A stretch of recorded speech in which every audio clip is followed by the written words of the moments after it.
Eliza Orzeszkowa, The Argonauts. Support me with a subscription, like, or comment. Chapter 9. Darvid was in splendid humor. He had bought at auction a house and broad grounds very reasonably. He cared little for the house. It was a rubbishy old pile which he would remove very soon. But the grounds, covered then with an extensive garden, represented an uncommonly profitable transaction. Situated near one of the railroad stations, he would, of course, receive a high price for it, because of the need to put there a great public edifice. Darvid would sell the ground to those who needed it, and then make proposals to build the edifice. This was the third undertaking which had fallen to him since his return, a few months before. What of that, when the most important, for which he would have given the other three willingly, had not fallen yet to him, and he did not know well what had been done concerning it? This affair did not let him sleep sometimes. Still, it did not disincline him from working at that which he had begun already. The day was clear, slightly frosty. Myriads of brilliants were glittering in the white rime which covered the trees, and in the snow which lay on the extensive garden. Darvid, in company with a surveyor, an engineer, and an architect, walked through the garden, but the object of his walk was in no way the contemplation of nature bound up under marbles and alabasters sprinkled with brilliants. The engineer brought him a plan for the purchase of the place, and supported the interests of his employers energetically. The surveyor and the architect spoke of their part, pointed out with gestures the proportions and various points of the open area. Darvid, in a closely fitting fur coat, finished with an original and very costly collar, with a shining hat on his head, walked over the ground with even tread. He listened rather than spoke. There was a silent satisfaction in his smile, when suddenly an immense brightness reflected from a tree, directly in front, dazzled his eyesight. The tree, which resembled a lofty pillar, had on each of its branches a plume, cut as it were delicately from alabaster.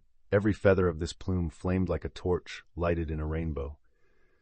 Sheafs of rainbow gleams shot out of that wonderful carving, and from that fountain of many-colored light. Darvid put his glasses on his nose suddenly, and said with a painful twist of the mouth, "What unendurable light!" The architect looked at the tree and said with a smile, "No man, not even a Greek master, has ever finished a pillar like that." "The only pity is that it cannot be used," replied Darvid, smiling also. "You are not a lover of nature, that is true, while I—" began the engineer. On the contrary. During intervals I have looked at nature here and there," said Darvid, playfully. "But to become her lover, as you say, I have not had leisure. To love nature is a luxury which iron toil does not know, a luxury which must have leisure." With these words he turned from the beautiful work of nature and intended to go on, but again he halted. He found himself at the picket fence, which divided the garden from the street, and in the movement of the street he saw something which occupied him greatly. It was the hour of departure for one of the railroad trains. The street was wide, and the ground on both sides of it was not entirely occupied yet with houses. Many carriages on wheels, and a multitude of sleighs were hastening toward the near railway station. The sleighs shot forward with clinking harness. The snow under wheels squeaked complainingly. The drivers uttered brief shouts. The hats of men and women, various kinds of furs, the liveries of coachmen, the horses puffing steam, covered here and there with colored nets, formed a motley, changing line, moving forward with a rattle and an outcry along the white snow, in an atmosphere glittering from frost and sunlight. One of the carriages looked like a flower garden. Roses, camellias, pinks, and violets were creeping out, simply pouring out, through its windows. The carriage was filled with bouquets, garlands, baskets. Among these, as in a flood of various colors, appeared in the heart of it the broad-rimmed hat of a woman. Immediately behind the carriage rushed a sleigh drawn by a pair of grand horses, the driver wearing an enormous fur collar, and in the sleigh were two young men, at whose feet again was a basket of flowers, but the finest and costliest, very rare and expensive orchids. The carriage and sleigh shot forward through the many-colored crowd of the street, as if some enchanted vision of spring had risen through the snow and then vanished. "Who is that lady in the carriage filled with flowers?" asked Darvid, turning to his companions. "Bianca Bianetti." That was a name which needed no commentary. Darvid smiled with satisfaction. It was not wonderful that Marian and the little baron were escorting to the station that woman of European fame, and were taking flowers to her. Of course, he himself a number of times in his life, and if it was not a fenner, it was because time had failed him. "There will be an amusing history today at the station," said the engineer. "A special train for Bianca. It is to leave 5 minutes after the regular one." "For what purpose?" asked the architect. "It is easy to divine, to have 5 minutes longer to enjoy the society of the great singer." "An extra train! That is madness," said Darvid. "Who did this?" The engineer and architect exchanged significant glances, and the former answered, "Your son." The skin on Darvid's face quivered, but he answered with perfect composure, "Ah, true. I remember Marian told me something of this. I persuaded him a little, but he insisted. What is to be done? Il faut que la jeunesse se passe. Youth must have its day." Then he gave his hand to the 3 men in farewell. "I am sorry that we cannot finish our discussions today, but I remember an important affair. I beg you, gentlemen, to come tomorrow at the usual hour of my receptions." He raised his hat and left them. "To the station! Hurry!" said he to the driver while entering the carriage.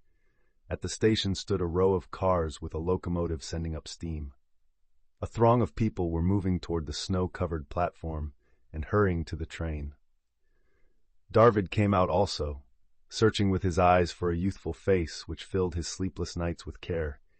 At first he could not find it, but when many people had entered the train, those assembled for the passive role of spectators formed a group and turned their glances toward one point upon the platform.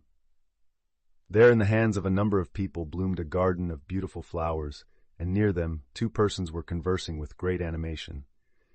The opera singer was an Italian, a beautiful brunette, with eyes blazing like dark stars. Conversing with her in her own language was a young man, younger than she, very youthful, light-haired, shapely, elegantly dressed. At some steps from this pair, in a careless posture, with an unoccupied air, stood Baron Emile, fragile and red-haired. The bell, summoning passengers, was heard in the frosty air for the 2nd time. The lady, with a charming smile, bowed in sign of farewell and made a step toward the train, but the young man barred the way with a movement made adroitly, talking meanwhile, and holding her under the determined glance of his blue eyes. Without showing alarm, she delayed, smiled, and listened. Darvid stood on the platform, lost in that crowd of the curious, and snatches of conversation struck his ear. "She will not go," said one man. "She will. There is time enough yet," said another. "He detains her purposely, so that she may not go." "He does, for she is beautiful. Her smile is as charming as her song." "He is a daring boy," said some third man near Darvid's other ear. Look, how he talks her down purposely. Poor woman, she will go back to the city beaten." "But no, that would be an impoliteness on his part." "Who is this handsome young man with golden hair?" asked some woman. "Young Darvid, the son of the great financier." "How young? He is a child." "A man with millions ripens quickly like a peach in sunlight." "What language are they speaking? I cannot hear, but it is not French." "Italian. She is Italian. But he chatters in that language as if he were her compatriot." "Millions are like the tongues at Pentecost," said the man who had mentioned peaches. "Whoever is touched by them speaks every language on earth right away." All the passengers had vanished in the cars, the doors of which were fastened now with loud clinking. This time the opera singer stepped forward quickly, but young Darvid spoke a few words which brought to her face astonishment and the most beautiful smile in the world. She nodded, agreed to something, gave thanks for something in the same way that kindly queens consent to receive marks of the highest honor from their subjects. In the crowd surrounding Darvid, someone laughed. "Ah, he is a stunning fellow. He will not let her go." "How handsome he is, that young Darvid," said a woman. "He looks like a young prince," added another. "But what will come of this? She will not go." "She will go. She will not go. I will bet. I will bet." In a moment a number of bets were made behind Darvid as to whether the woman, who was talking to his son, would go from the city that day or not. On his thin lips a smile of satisfaction appeared. The eyes from behind his glasses looked at his son with an expression which was almost mild. "A young prince. Yes, that is true. What freedom of manner, what grace, what fine disregard for the common throng gazing at him. triumphant even with women. That woman, famous throughout Europe, is simply devouring him with those black eyes of hers. The bell was heard on the platform for the third time, and at the same moment a prolonged whistle pierced the air. The wheels of the train began to turn with a slow, measured movement. "It is over," cried someone in the crowd. "She has not gone." "I have lost the bet," said a number of voices. "How splendid that handsome youth has carried his point," said a woman. Meanwhile, from the remotest end of the platform, new whistling of a locomotive came up, and the measured beat of wheels on the rails was heard. At some distance, a certain black mass appeared. It pushed forward faster and faster, until under the smoke came out clearly the cylinder of a locomotive, drawing behind it a short row of wagons. This was the train, and small, fresh, elegant. This train glittered in the sunlight with its yellow brass fittings, gleamed in its sapphire-colored varnish. Its rich interior, with cushions of purple velvet, was visible through the windows. A conductor opened the door of a car and stood near it in an expectant position. Marian, with a motion of request, indicated it to the celebrated singer. Now the people standing on the platform understood everything and fell into enthusiasm. The spirit which rose to that plan and threw out a large sum of money for the sake of it struck the imagination and roused the sympathy of people inclined to gold and strange acts, without reference to their object or value. On the platform was heard the sharp clapping of some tens of hands, and soon after the locomotive whistled once more, and that small special train pushed forward into space, only 5 minutes later than the regular train which preceded it. Darvid stood near the door of the station, whence he could see his son, who passed with slow step along a part of the platform, and he looked at him with unquiet curiosity, for something unexpected in Marian astonished him. In contradiction to what one might expect, and which seemed natural, there was not in the expression of face and the movements of Marian either the pleasure of youth at something accomplished, or sorrow at the departure of the woman, for whom he had accomplished it. When a moment before applause was heard on the platform, he looked around and cast on the hand-clapping crowd a passing glance, as indifferent as if they were an object not worthy of contempt, even. Now, too, his whole person expressed perfect indifference, nay, even annoyance, which contracted his lips and yellowed the rosiness of his round cheeks somewhat. In his blue eyes, fixed glassily on the distance, was depicted something like dissatisfaction, or a feeling of disappointment, a dreaming, or a pondering in vain over deceitful visions which pass over space, but which no one can seize upon. He did not see his father, for his glassy eyes were looking far away at some point. Even the Baron did not see Darvid.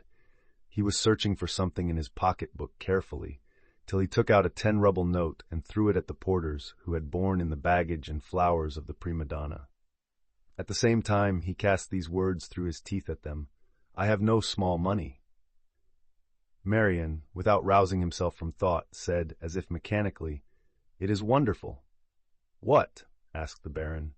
"That everything in the world is so little, so little." "Except my appetite, which is immense at this moment," cried the Baron. "But those fabulous sums which Marian must expend," thought Darvid, going to his carriage. Before he reached it, he heard other snatches of conversation. To throw away so much money for a few moments' talk with a beautiful woman, that is a character. It promises trouble, does it not? Especially for Papa. He has as many debts, no doubt, as curly hairs on his head. He borrows, of course, on the security of Papa's pocket, or his death. Others said, "In such hands ill-gotten gains will go to the devil quickly." Why ill-gotten gains? Well, can you imagine St. Francis of Assisi making millions? While his carriage was rolling along the streets of the city, Darvid's head was full of conflicting ideas. True, that green youth had a special capacity for devouring the golden sands of Pactolus, but in what a charming and princely fashion he did that. Darvid was proud of his son, and at the same time greatly dismayed and troubled, for this could not last. That lad was making debts in view of his father's death. And this absolute idleness. What good was a man who did nothing? The results also of idleness were evident in him, a certain premature withering, a certain dreaming without object, a handsome fellow. He looked as if born to a princely coronet. As Darvid was ascending the marble steps of his mansion, he said to the Swiss, When Pan Marian comes home, say that I request him to come to me. Darvid passed an hour or more in his study, alone, over papers, writing, taking notes, examining various accounts and letters, but over his face from time to time ran a disagreeable quiver, and the nervous movements of his hand caused sheets of paper to rustle unpleasantly. At last the door of the antechamber opened, and Marian appeared, hat in hand. "Good day, my father," began he on entering. "I am glad that you invited me, for it is long since I have had the pleasure of talking with you. We both have been greatly occupied. For some weeks Bianca Bianetti has taken all my time." He was perfectly unconstrained, though not at all gladsome in his manner. Darvid, standing at the round table, looked at his son quickly. "Are you in love with that singer?" asked he. Only then did Marian laugh unaffectedly, almost loudly. "What a question, my father! Love is a sanctuary built on a poppy seed. Love then is sacred, while my fancy for that beautiful Bianca is a poppy seed which you are transporting through the world on special trains," finished Darvid. "Have you heard of that, father? I have seen it." "Ah, you were at the station. Strange that I did not see you." He made a gesture of contempt with his hand. "I was disappointed. I planned that surprise for Bianca, and felt sure of a lively pleasure. When the time came, I convinced myself that the affair was a trifle, not new, and like everything, stupid. So it is always. What imagination builds up in a long time, criticism overturns in a twinkle. It is impossible to invent anything important. The world is so aged that it has come to us a worn-out old rag." He took a seat on one of the armchairs surrounding the table, and put his hat on the carpet. Darvid replied without changing his posture. "Nothing wonderful.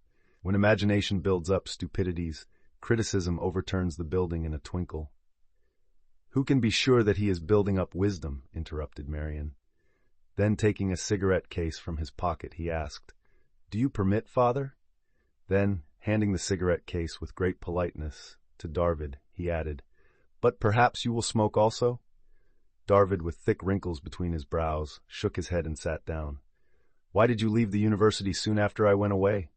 asked he. "I inquired of you touching this several times by letter, but you have never given me a definite answer." "I beg pardon for that, father, but I am wonderfully slow in writing letters. I will explain all to you willingly in words." Darvid interrupted. "I have no time for long talk, so tell me at once. Have you no love for science?" Marian let out a streak of smoke from his lips and spoke with deliberation. "I feel no repugnance whatever toward science. I read much, and mental curiosity is just one of the most emphatic traits of my individuality. In childhood I swallowed books in monumental numbers, but I have never learned school lessons. All were astonished at this, and still the thing is simple. It lies quite on the surface. Common individualities yield to rules, but energetic and higher ones will not endure them. Rules and duty are stables in which humanity confines its beasts to prevent them from injuring fields under culture. Cattle and sheep stand patiently in the enclosures. Higher organisms break them down and go out into freedom. I need absolute freedom in all things, and therefore I stopped going to inns of science, which give out this science at stated hours in certain sorts and doses. Though, even in this regard, I showed many good intentions, owing to the entreaties and persuasions of Mamma.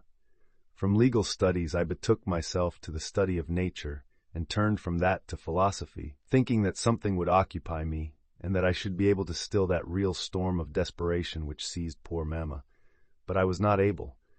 The professors were contemptible, my fellow students a rabble. Society relations amused me in those days, and occupied me. Imagination swept me farther and higher. So I stopped a labor which was annoying and irritating, and which, moreover, had no object. He quenched his cigarette stump in the ashpan and, sinking again into the deep armchair, continued. So far as I have been able to observe, people study science regularly for one of two purposes. Either they intend to devote themselves to what is called the salvation of mankind, or they need to win a morsel of bread for their stomachs. Neither of these objects could be mine, for as to the first, I hold the principle of individuality carried quite to anarchy. The so-called salvation of society is, for our decadent epoch, a fable, quite impossible, and the naked truth is that each man lives for himself and in his own fashion. The man whom fate serves well passes his life in a manner more or less agreeable. If it serves him ill, he perishes. Luck and the chance meeting of causes arranges everything. It is impossible to turn the earth into a general paradise, just as it is to change a small planet into an immense one. The salvation of society is one of the narcotics invented to lull the sufferings of people. Altruists possess a whole drug shop of these narcotics. Whoever wishes has the right to use them. But as for me, I prefer not to be lulled to sleep. I am an individualist and do not understand why Pavel must suffer for the purpose of decreasing the pains of Gavel. Let Gavel, as well as Pavel, think of himself, and if they are clever, they will both help themselves somehow without turning to labeled bottles. This is my conviction about one of the objects for which people make regular studies in science. As to the other, he took out his cigarette ease again, and lighting a cigarette finished. As to the other object, that is a simple thing. Since being your son, my father, I shall not need to bake my own bread. Such is my confession of faith which I have laid down before you, all the more readily since I have long cherished a genuine reverence for your strength of mind and independence. I am certain, too, that by no one could I be understood better than by you, my father. He was mistaken. The man to whom he was talking so fluently and politely did not understand him in any sense. For the first time in his life, perhaps, Darvid did not understand the person with whom he was talking. The millionaire was astounded. He had expected to find a frivolous youth whom passions had pushed into extravagance and idleness. Meanwhile, a reasoning, disenchanted sage sat before him, with bitterness on his lips and irony in his speech and eyes. That sour wisdom, the measureless belief in himself and his opinions, with the independence which accompanied it, were found in a slender, delicate, and rosy-faced youth, with eyes as blue as forget-me-nots, and came from lips slightly faded, but marked by a tiny, youthful moustache. Besides, the perfect elegance of manner, the aestheticism and irreproachable grace in movements, in voice, in compliments, the utterance of which he rounded very beautifully. Remember to subscribe.